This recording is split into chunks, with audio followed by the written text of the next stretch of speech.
Let me just thank everyone for being here for the first update of 2026 and the first one of my second term. Again, before I get started, I want to continue to ask that the community pray for our officers that are recovering from the shooting that took place just before the holiday in December. We are grateful that they are all out of the hospital, but they continue to recover. I ask for your continued prayer. I also want to thank all of our first responders as well as our snow plow drivers that did an excellent job working 24-hour shifts, moving that snow away. And I also just want to point out to people, all schools are open with the exception of the Rochester City School District. So if you can please remind folks that from 12 to 7, I am opening all of our R centers. So all of our R centers are open from 12 to 7 to make sure that parents have a place to send their kids and that they can get lunch, dinner, and snacks. So we're here today to check in on our progress from 2025 for all of our public safety. And I'm joined by Police Chief David Smith, Corporation Counsel Patrick Beef, Office of Violence Prevention Zeke Tukes, Commissioner of Recreation and Human Services Shirley Green, and Fire Chief Stefano Napolitano. Before I go into our public safety numbers related to violence and guns and all that good stuff, I want to start off with our Fire Chief giving an update on where we are with fire. Chief. Thank you, Your Honor. As we close out the year, the Rochester Fire Department is proud to report another year of dedicated service to our community. In total, Rochester Fire responded to 41,532 service requests, representing a 5.5% increase over the previous year and reflecting on the growth demands placed on our department. Of those responses, 420 were working structure fires, and through the skill, coordination, and professionalism of our firefighters, we protected more than $574 million of property from damage. Medical emergencies continue to be a significant part of our mission, with 20,868 assistance called, handled by our personnel across the city. Our commitment to readiness and excellence remains a top priority. Our members completed 149,169 hours of professional development and skill competency training, ensuring that we are prepared to meet both the routine and the complex emergencies that our members face on a daily basis. In 2025, the Rochester Fire Department also achieved a significant milestone with its reaccreditation of a Type 4 Urban Search and Rescue Team by the New York State Office of Fire Prevention and Control. This designation reflects the department's advanced capabilities in complex rescue operations, including structural collapse incidences, trench rescue, swift water rescue, and severe weather events. We continue to strengthen our ranks by welcoming 27 new probationary firefighters, investing in the future of our department and the safety of our residents. Additionally, fire prevention and investigation efforts remain critical. Our fire investigation unit investigated 231 incendiary fires, working closely with our emergency service partners to determine cause and enhance accountability. Meanwhile, our line division conducted 4,780 inspections and installed 735 smoke detectors and 596 carbon monoxide detectors, helping prevent tragedies before they occur. Our community engagement remains a cornerstone of our work. Through our community risk reduction program, we delivered 220 fire safety programs, touching over 6,000 individuals and educating them on how to keep themselves safe. Finally, Rochester Fire's expanding drone program proved to be a valuable asset this year, supporting operations at several major incidences and by enhancing situational awareness and firefighter safety. These accomplishments collectively reflect professionalism, dedication, and resilience of the men and women of the Rochester Fire Department. We remain committed to protecting lives, property, and the well-being of our community as we move into the year ahead. Thank you. Thank you, Chief, and thank you for all the work that you're doing. And I want to just say that our strategy from day one is still our strategy today: prevention, intervention, and suppression as it relates to violence. As you know, our gun violence continued to fall year after year, quarter after quarter, and that was the same last year. We saw some incremental improvements in the beginning, right? 2022, 23, but we wanted to see those numbers fall faster. And as you know, we didn't have a magic potion. We didn't have a single solution that would bring gun violence under control in one fell swoop. And lots of painful things that we witnessed. And as I said, one homicide is too many, but we said prevention, intervention, and suppression was going to be what we were going to focus on. So as of the end of 2025, almost all of our gun violence metrics had fallen to their lowest point since 2018, a full 2 years before the pandemic. And compared to 2021, the first full year of the pandemic and the peak for gun violence, those metrics fell by almost 60%. Shooting incidences over the past 5 years fell 58%. The number of shooting victims went down by 60%, and fatal shootings fell by 58%. And total homicides fell by 58% from a staggering 85 killings in 2021 to 36 in 2025. And our rolling 365 shooting count, which is what I look at, which measures shootings for a full year period that ends each day, fell below 180 in September of last year, and for the first time since before the pandemic. And it has remained below that threshold ever since. And as I said, I'm gratified by these numbers. I'm gratified because they tell us our strategy is working. And more importantly, I'm gratified because these trend lines give us a high degree of confidence that these numbers will continue to fall even more. But as I said, I am not satisfied.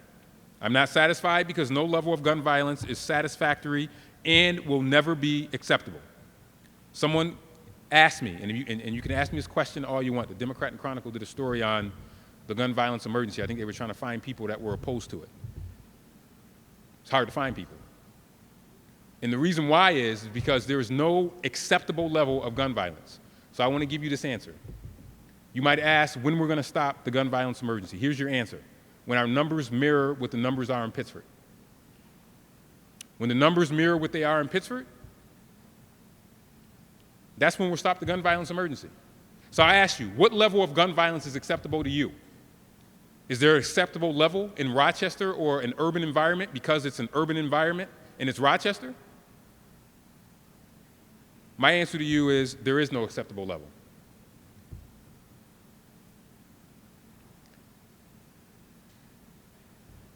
In last month's shootings, of those 3 officers offered a reminder in the starkest of terms that gun violence still threatens innocent people.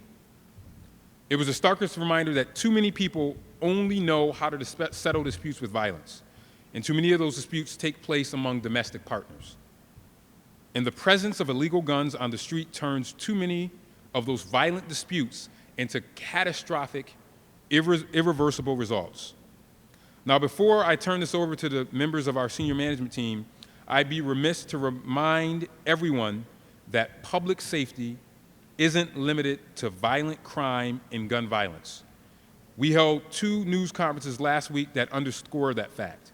The announcement that we concluded that the warning period of the school bus safety program, that's public safety. And the release of our first ROC Vision Zero progress report, that's public safety. Anybody who is interested to learn more about those developments can find those news releases and links to the video on our website.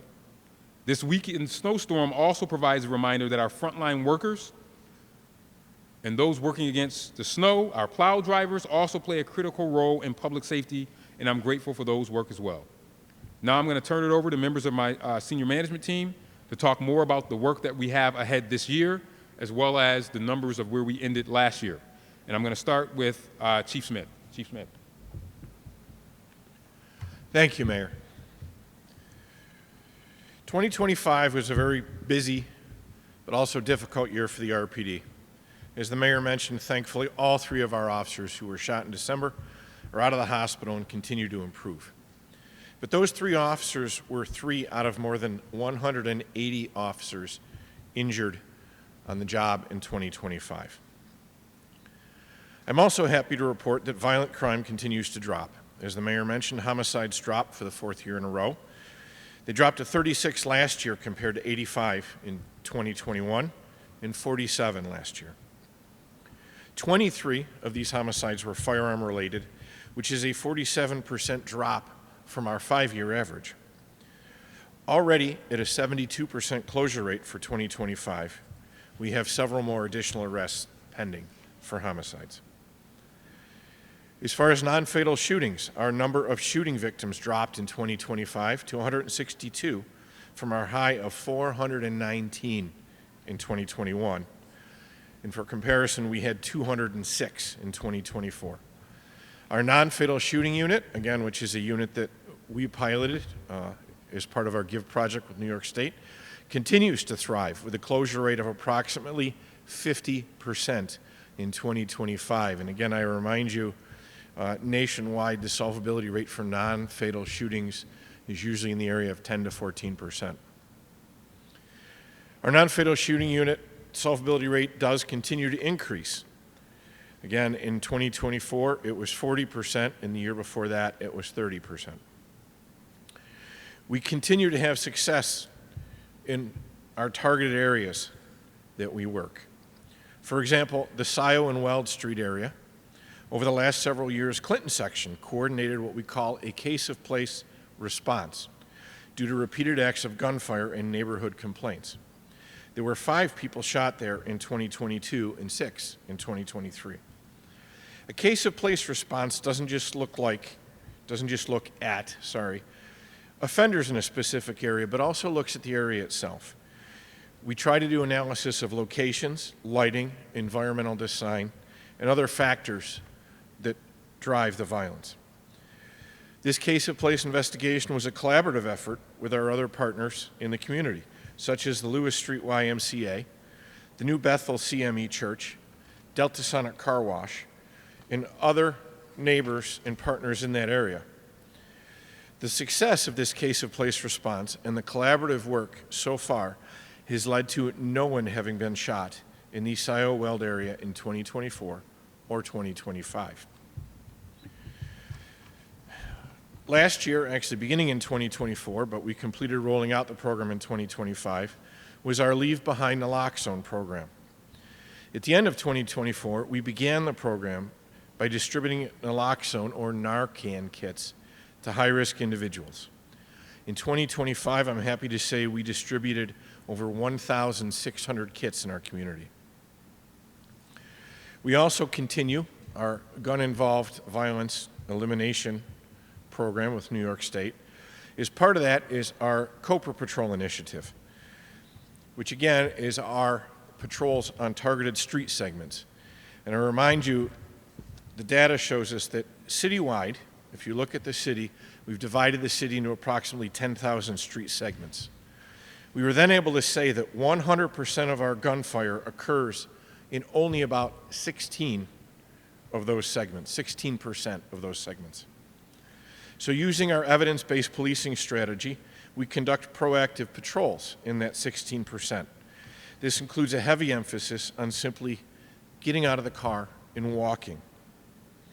In 2025, we conducted over 12,000 of these directed foot patrols and proactive assignments, mostly in our 37 targeted area covering 96 city blocks. This led to an approximate 37% reduction in gunfire in our top street segments from the year before, compared to a 30% drop citywide. For 2026, where are we going moving forward?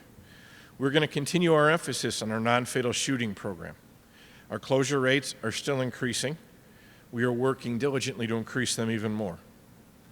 We are also placing more of an emphasis in 2026 on our domestic violence responses.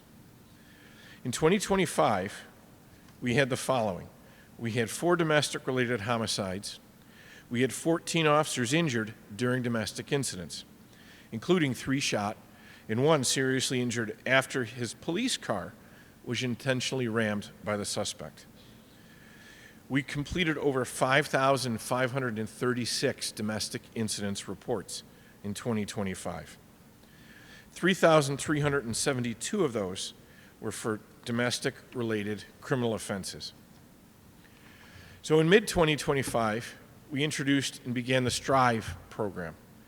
It stands for Statewide Targeted Reductions in Intimate Partner Violence. This program focuses on improving responses to domestic and intimate partner violence by enhancing collaboration between law enforcement, courts, probation, and other service providers, such as our partners at Willow.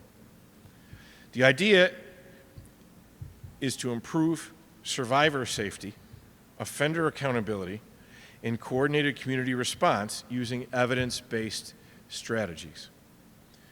We have a coordinator, a full-time coordinator who started a few months ago for STRIVE, and an analyst who starts this week. We have already had several success stories. At the beginning of November, we had an incident in which an ex-boyfriend broke into the female victim's home, hit her with a handgun, strangled her, bit her. Through STRIVE, we immediately put together a detail and apprehended this offender within days. At the time of his arrest, he had a handgun and drugs on his person. Through our interagency cooperation, we learned that he was instructing others to go to the victim's home on his behalf. Utilizing our partners at Willow, the STRIVE program was able to get the victim safely relocated before anything else could happen, and as I said, take this dangerous offender into custody. 2026 also will see our continuation of the bus patrol program, which again just went live, issuing $250 citations to folks who pass our school buses. So far, the program is issuing hundreds of violations per day, hundreds, and that's just in the city of Rochester with city school buses. We're also busy, diligently planning for the summer, for all the summer events and festivals that our city sees, for making sure everyone is safe and everything goes off without a hitch. So thank you, and with that I will turn it back to the mayor. Thank you. I really hope that you got a flavor for the challenges that we continue to face with domestic violence, which overlaps with the violent numbers that we see in our community. And STRIVE will be what GIVE was for us as it relates to gun violence. We will use STRIVE as a way to drive down domestic violence incidences. We can't tolerate this in our community, and those numbers should be a call to action for all of us in the community. You're next going to hear from Patrick Beath. The Law Department continued to use the gun violence state of emergency throughout 2025 to regulate properties that could become crime scenes because they couldn't control their clientele. And we'll continue this work in 2026. And to speak to that briefly, I'll have Corporation Counsel Patrick Beath come say a few words. Thank you, Mayor. Good morning, everybody. I'll be brief. As the mayor said, we still make use of the mayor's gun violence emergency to intervene in locations where we see violence, to shut them down immediately so that they cool off and we can end that violence before it happens again. In 2024, we issued closure orders on 12 properties. In 2025, that was on 15 properties. So far in 2026, we've used a closure order on 1 property. We, of course, hope to be able to use these less and less, but we're going to respond as we have to as violence happens. I also just note that the Law Department, in addition to coordinating with the RPD on these violence situations, the fire chief spoke about vacant buildings and fires.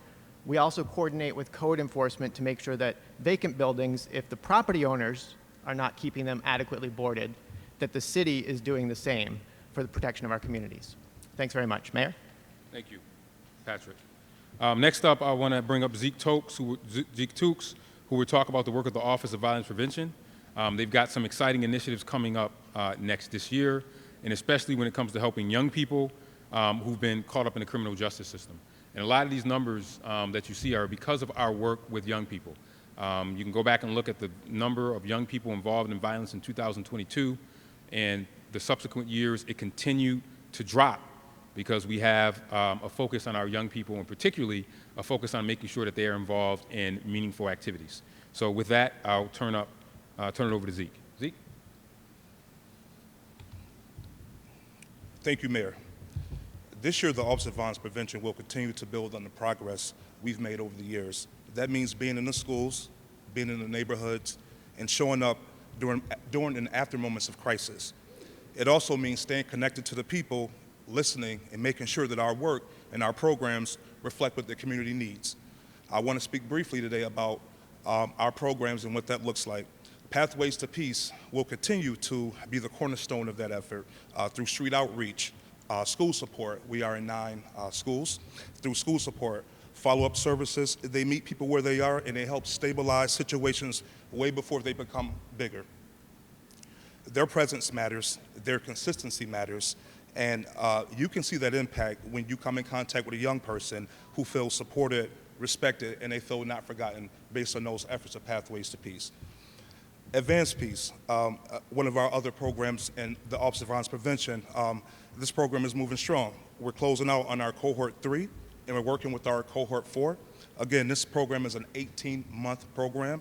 This program works with individuals who carry lived experience with gun violence, whether that's through involvement or through actual impact.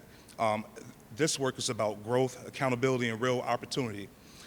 Some of the things that you see here that we do with this program, just very multi-layered. We have a wraparound support approach that we have with this program. We do our Choose Wisdom job fairs. We had one that was 2 Saturdays ago that was an amazing job fair. And again, that job fair was intended to support our individuals who are in our community who may be just as involved, who have that low work experience, and who may find it difficult to find employment. So our Choose Wisdom job fairs, we will have those quarterly, and just be on the lookout for that information as the year goes on. We're also very excited to talk about our partnership with Breathe Deep. Mental health and wellness are critical to the people that we serve. These partnerships allow us to connect participants with the right counseling and support, making sure their well-being isn't an afterthought, but a foundation to their stability and progress. So connecting young people, our participants, with mental health support is absolutely public safety. At the end of the day, our focus is simple. We build relationships, we're building trust, we're expanding our partnerships, increasing our visibility, and keeping our city moving forward together. As the mayor has mentioned, this effort is an effort that belongs to all of us. It's truly a shared effort, and I'm truly proud of the work that the Office of Violence Prevention is doing and what we will continue to do for 2026. Thank you. Thank you, Zeke. Thank you for all your work. We have a very busy year ahead in terms of the preventive aspect. As I said, the way to keep young people out of trouble is to keep them busy, making them so tired that they don't have time to be able to get in trouble. And the Department of Recreation and Human Services is extremely busy and has a busy year. And to speak more about that, the Commissioner of the Department of Recreation and Human Services, Dr. Shirley Green. Thank you, Mayor. At the Department of Recreation and Human Services, we are extremely proud of our role in the strategy Mayor Evans spoke of regarding prevention and intervention. And we're also incredibly happy to see that within the reduction in violence that the Mayor spoke of, violence among young people is on the decline, especially firearm violence. We want parents and caregivers to know that one of the best ways to help their kids stay safe and prepared to become successful adults is to participate in the many programs we have to offer, especially at our recreation centers. Winter programming at the recreation centers is now underway. This includes hundreds of after-school programs at the city recreation centers that keep our youth physically active, mentally engaged, and emotionally supported in the presence of caring adults. That includes homework help and study work. And when schools are closed for February recess next month, the rec centers will convert to daytime programming. Children will be served breakfast and lunch. I do want to give a special shout out to the Recreation Center staff and workers who were available yesterday at Jackson Recreation Center, Ryan Recreation Center, and Edgerton during yesterday's snow day to make sure that children had a place to go while their parents needed to be at work. We also want to thank our partners at FoodLink for providing hot meals to the children who visited the rec centers. Looking ahead to 2026 is going to be an exciting year in the city's rec. Among other things, we're going to open our very new Nature Center at Maplewood Park in the northwest section of the city, where we will be enhancing several of our playground features, after-school programs, and summer camps. These upgrades will really support our commitment to the Children's Outdoor Bill of Rights. We're also going to open our new esports gaming lounge at Jackson Rec Center. And on February 7th, in partnership with our colleagues at the library, the mayor will be hosting Mayor's Madden Esports Invitational at Central Library on South Avenue. We also continue to partner with the Center for Youth to provide mental health counseling services in the recreation centers. And this year, we're going to build on that partnership by taking 80 young people on a bus tour of historically black colleges and universities. Why would you think that matters?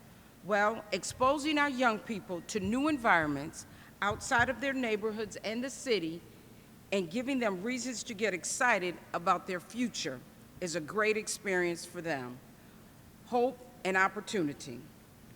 This will be in addition to the 25 young people who are part of Summer of Opportunity, who will also continue to travel at the HBCUs that they've been going for the last few years. The application period for summer job programs will be opening in February. Please be on the lookout for information.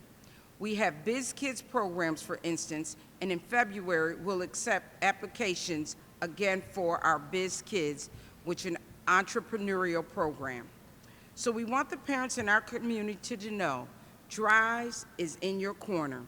Visit us at www.cityofrochester.gov/recreation to see all the wonderful offerings we have to keep our young people engaged. And you heard the mayor say, if they're busy enough, they're too tired to get into mischievous behaviors. It all boils down to three things that every parent wants for their kids: physical activity, mental engagement, emotional support, all in the presence of caring adults. But like I always say, don't tell the kids our centers are good for them and keep them safe. Tell them they're places for them to have fun while learning when they don't even realize it. Back to the mayor. Thank you. That's right, including the Madden tournament, February 7th. So anybody that wants to try to come take me on, February 7th. Are we doing that at Jackson? Central Library. Central Library. Central Library, February 7th, the mayor's annual Madden Invitational, the day before the Super Bowl. So we get a lot of young people that are interested in that. I've been doing that for a couple of years now, and it's very, very exciting. I just want to talk about one other thing, that the 58% decrease in homicides and fatal shootings, the Rochester Fire Department, along with our partners at AMR, deserve much of that credit. Our medical system has advanced along the years, and they provide critical emergency life support that prevents many shooting violent incidences from turning fatal. So I want to thank also our fire department on that end, as well as for AMR for their work. I often tell young people the only place success comes before work is in the dictionary, and as you can see, all of this that we are doing, it takes work. It takes constant work. It takes constant strategy, planning, and not just idle chatter or talk. It takes a lot of work, and I can't do this alone. I often say it's we, not me, and I want to thank all of our departments and our broader community for stepping up to helping us ensure our public safety.